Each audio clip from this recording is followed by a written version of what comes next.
Welcome back and thank you for staying with us on QTV Primetime News. And if you're just joining us, you're streaming live this broadcast on our social media platforms on Facebook, KTV Kenya, and Twitter, KTV_Kenya. It's also live on YouTube at KTV Kenya Live.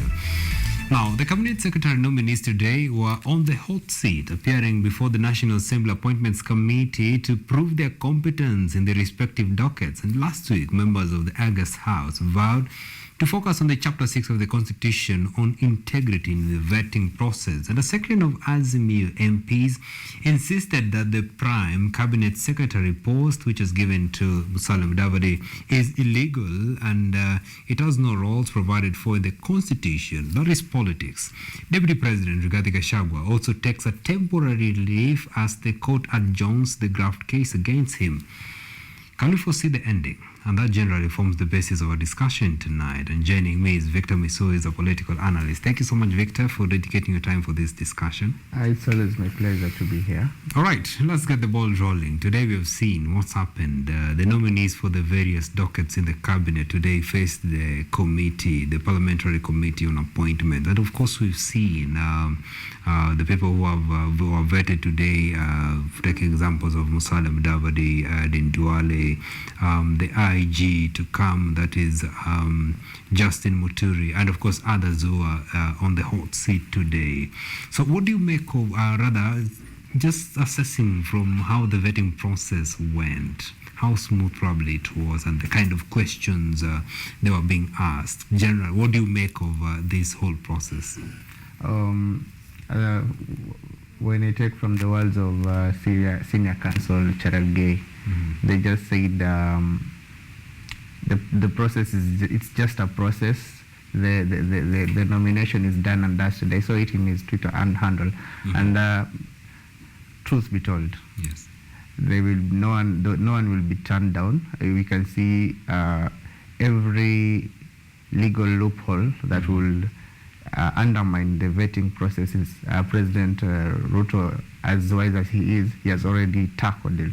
He foresees some of the events and he did things that overtook event. For instance, we can see graft cases against some of the CS nominees, Aisha Juma cases being dropped. So far, nothing can hinder the process. As Kenya, let's just give them time. It's their government. This is how they see fit. Let's give them time. All right, and of course, talking about probably one or two being dropped in this vetting process, we saw the kind of questions that are being asked, which cut across, of course, all the nominees today, was the question of net worth. And we have seen, of course, most of these nominees were allied to the Kenya Kwanza camp. So, and the Kenya Kwanza camp during the campaign, the narrative that they were selling is the hustler narrative. Until when they got to Alfred Mutua, Junet Mohammed was asking that you're telling us that your net worth is 420 million and you own a luxurious hotel which probably would amount to such a net worth. So do you really think that these nominees are being truthful with some of the responses, and mostly let us measure this on their net worth? The way I see it is these CSs are assumed to adhere by the Chapter 6 of the Constitution. We assume that these leaders have integrity to tell us the truth, of which in most of the cases is not what we think it's right. Because if you give someone a chance to declare their wealth or their net worth, it's only proper if a proper audit that is done either by an independent contracted agency or the government itself for us to actually ascertain, now you're coming into office, you're worth this amount. After 5 years of you serving, we come again, we do another forensic audit into your wealth and property and determine. So you are you're 218 million, and by the time 5 years end, you are 6 billion. You need to explain to us what miracle did you use. And so I've seen some Kenyans on Twitter and other social media platforms trolling Justin Muturi. Yeah, absolutely. Yeah. Because sometimes back, Justin Muturi was saying that his net worth was, that is in 2021, that his net worth was 300 million. And of course, before the panel today, he was saying that his net worth is 700 million. Exactly. So that raises this question. And this shows that the matter of audit, the matter of the wealth declaration is not given the seriousness it deserves. You see, because it's the AG nominee that is, they have signed a pre-coalition agreement, we will let it pass. But does it really tell the kind of leaders we have? Does Muturi today, how can Muturi come out and declare, this is how I got the 400 million over 4 years with the inflation and the crazy economy? Muturi must be a very good business person. Interesting. Yeah. All right, really interesting time that we are living in. And now another thing that really has really raised a lot of questions is the position that was being created. The position that was created actually by the executive order of the president. The position of the prime cabinet secretary that was given to the ANC party leader Musalia Mudavadi. The leaders allied to the Azimio said that this position is unconstitutional. This position has no provisions in the constitution. But now we have seen today, of course, the vetting process went on smoothly for Musalia Mudavadi, and of course we expect that when this whole process is done, he'll be assuming the office of the prime cabinet secretary. What do you make of this, of course, question that will be raised by the leaders allied to the Azimio camp? To be honest, the leaders of the Azimio camp might, I'm not saying will, are certainly, but might have a point. But I question their motive. What do they really want? Because if we go by their words, if you really think something is unconstitutional, the right channel to do is you go to court. Yes. No one has gone to court, which means they're just doing it for, to be seen as if they're doing the. I'm urging them to get down and do the real work instead of, coming up with claims that they can't substantiate, and the noise just, ends at the premises of the building of parliament. For instance, why am I saying this? We both know there was an executive order that President Ruto gave a while back, and how he's intending to restructure its government. And by the constitution, he has that power.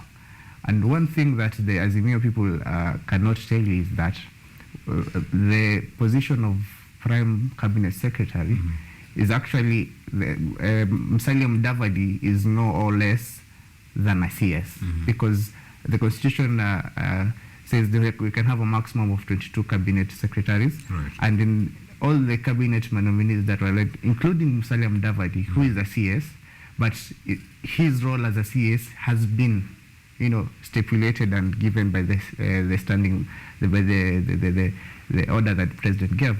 So there is nothing new. What my honest analysis, I think that there is no illegality in the matter, because Musalia Mudavadi is a CS going through vetting. It's not like we are going to change the constitution. No, he's being vetted as a CS. But the difference is his role as a CS is way different from the other roles of CS. His role is maybe coordination and, parliament liaison. So there's nothing illegal or new about it. So if the Azimio people are saying that they feel that there's some illegality, the right place to do is to go let us court order and stop the voting process. And of course, it's interesting that you've mentioned that we have not seen them following the right procedure, that is going to court, because that is what the Constitution provides. And of course now, still maybe leaning on that, the questions of course that are being raised by the Azimio camp. Do they have the numbers in the first place? Because we saw the majority leader, in as much as earlier on they were claiming that they had the majority in the August House. We saw the majority leader, the position of the majority whip and the majority leader going to the Kenya Kwanza camp. And of course, we've also seen this in the Senate. So in as much as yes, Azimio might be grappling, raising questions in the houses, do they really stand a chance of standing against the wills and the desires of the government of the day if they don't have these numbers in parliament? When when you read one of the Greek mythologies, when they talk about war, they say that you don't have to have a huge army for you to win a war. You need to be organized. You need to be structured in a way that it's understandable. But what we're seeing right now, the Azimio people have no numbers. They're disorganized. They're in fights between themselves. People are saying other people are given more position. There's a claim that one person was given four committees to rule with other people, even one they're not given. So they're in fights, they're disorganized, so they cannot even mount any formidable opposition to check the government. So what they need to do first is they go back, sit, chart their way forward, have an agreement how they're going to counter, because there are so many central position of that there are so many positions that different Azimio leaders are coming with, which are contradicting and which makes them look weak and disorganized. So the first thing they need to do is to organize themselves and then try to lobby and get numbers. But currently, as it stands, Azimio people have no numbers. What they're just doing is trying to be relevant. I'm sorry to be harsh today for that, but I'm just saying the truth. Yeah, interesting. Now, of course, today we also saw what happened. There's the DPP, the office of the DPP was granted 3 weeks to review the evidence on the graft case against the Deputy President, Rigathi Gachagua, which is mounting to 7.4 billion shillings, and of course, together with his 9 allies. Now, this is taking us back to what we saw happening in this office of the Director of Public Prosecution, which is headed by Nordin Haji. Among a number of nominees to the cabinet, we saw the cases that were the graft cases that were against them being dropped one by one, and of course, mainly when a lot of questions were raised on the move by Nordin Haji, he made a U-turn in one of the cases. Now we are here with the case against the Deputy President Rigathi Gachagua. Now this saying that they requested for more time, of course, from the prosecutor, that they given time to review the evidence. So can we rather try to foresee where is this case headed? This is a case against the person who is the second in command in this country. Where do you foresee this case being headed? Today I'm in a mood of being honest, and I'm going to be honest. Right. So I'll take you back before election, when it was the campaign period, and one of the platforms that the Kenya Kwanza government that played on was the promise of to liberate the Kenyans from state capture, to stop extrajudicial killings, and to revive the economy. Right. So around 30 days after the general election, we see the Kenya Kwanza government trying to fulfill some of the promises. They're trying to fix the economy, but there are things that you don't need you don't need money to fix. Such things that they say, Deputy President Rigathi Gachagua has times without number say that he was being tormented, he was being intimidated, cases were being brought upon him. Now he's second in command. What do you expect? So if that was the platform that they used and the people elected them, knowing that that was part of the manifesto, we Kenya shouldn't complain, because when they told us that's what they're going to do, we voted for them.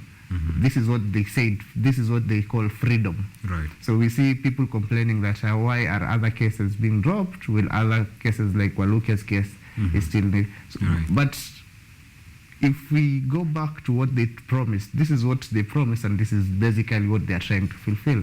We see the disbandment of the elite squad from the DCI. So this is a government trying to fulfill its promises.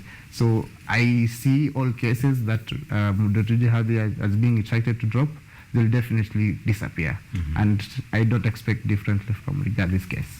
All right, and of course, now that you brought up the issue of Sirisia MP, Waluke, now, it is a case that the graft charges that were on him were about 700 million Kenyan shillings. And now this one, we are having it, a case that is 10 times that of Sirisia MP Waluke. And we saw how tough the government and the court was on Waluke, saying that he was supposed to pay a fine of 1 billion Kenyan shillings or serve those number of years in the jail court. So talking about this, and of course we saw the cases that were being dropped by the DPP were cases against people who are allied to the Kenya Kwanza camp, which is headed by the president of the country, that is Dr. William Ruto. Now, when it is not favoring the side that is on the government, we see how tough the state. Now the state is on rather this side. So do we see really that maybe in conclusion, what can we say? Is it that the state capture is now shifting? Rather, the state capture naturally shifts to the position where for people who are not in government?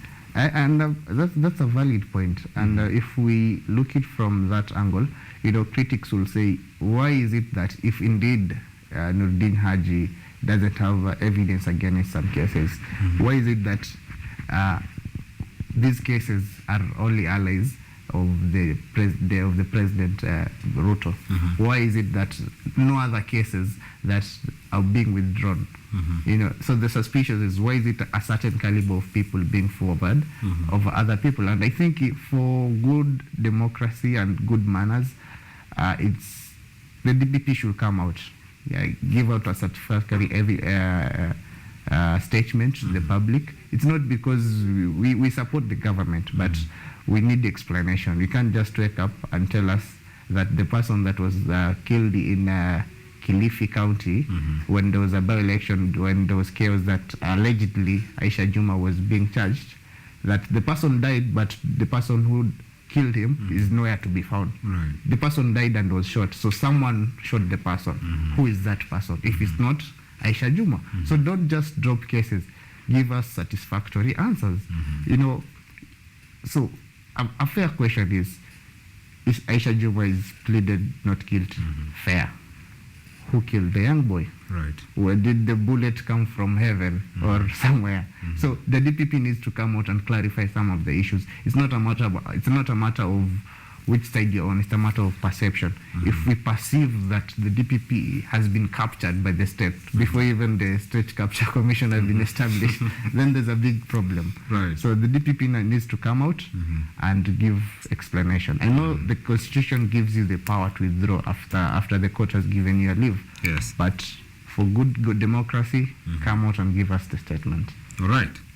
And now, of course, maybe probably as we wind up this, in the face of winding up the discussion, there is the question of delivering to the mandate that the government of the day made to the electorates. We have seen something that has really sparked discussions and, of course, engaging Kenyans online, saying when the president himself saying that our competitors are coming with this plan, and this is our plan. It raises a lot of questions now. When you are in government, who are people you are competing with? And of course, in line with that, there was an issue of the president saying that the Hustler Fund, which shall be rolled out in December, will not be free money. And this is it's about there's a disparity between what he said and what he was saying during the campaign period, that 50 billion shillings shall be set aside by the government, and it should be supporting hustlers in one way or the other. So what do you make of the whole this? Is it a question of is it a question of now politics coming into play, where leaders are speaking from both sides of the mouth? I can say it's a very perfect skill that politicians have mastered, because in campaigning there's what we call messaging. Right.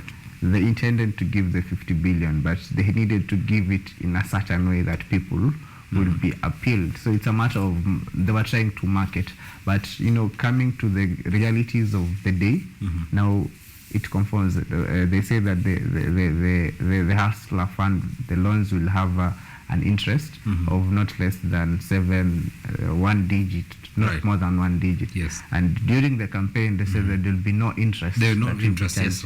So this is a government that has come and found itself to the reality of the day. And another point we see, the Hustler Fund that was supposed to be established, now it's given to SACCOs. So what do you see the government is trying to involve young people to start saving with SACCOs? So it's a clever trick. But if the government fulfills at least half of what they promised, then President Ruto is going to be re-elected. All right. And you see, the former Prime Minister is now in the streets. I think he has adopted the Ruto campaign. Ameanza campaign miaka tano. Amesema kuna another bullet ilikuwa imeanguka. Ilikuwa imeanguka vyokota. So the pressure that is being mounted of the government is necessary. Right. And we need to see people keeping them in check. If they say one thing during the campaign and they're doing another thing, we need to give them a spot check. Yes. Yeah. So it's a good thing, but let's give them time. Let's see how things will unfold. You know, we cannot speak in anticipation, because we can anticipate that there will be interest. Maybe even there will be a bigger scandal in the house. So let's just wait and hope for the best as a country. All right, and I don't know, with that, that's really interesting, because you should take that probably as the parting shot, because we also need to give the government time to deliver on some of its mandates. So let us work with the government. The government, as our analyst has said, that it is an art of politics that has been mastered, that during the campaigns there is a message you send, and once you get into office, you tilt the message so that the reality really can sink. Thank you so much, Misuo Victor, for your insights on the state of politics. And of course, we shall be having more and more of this as we continue.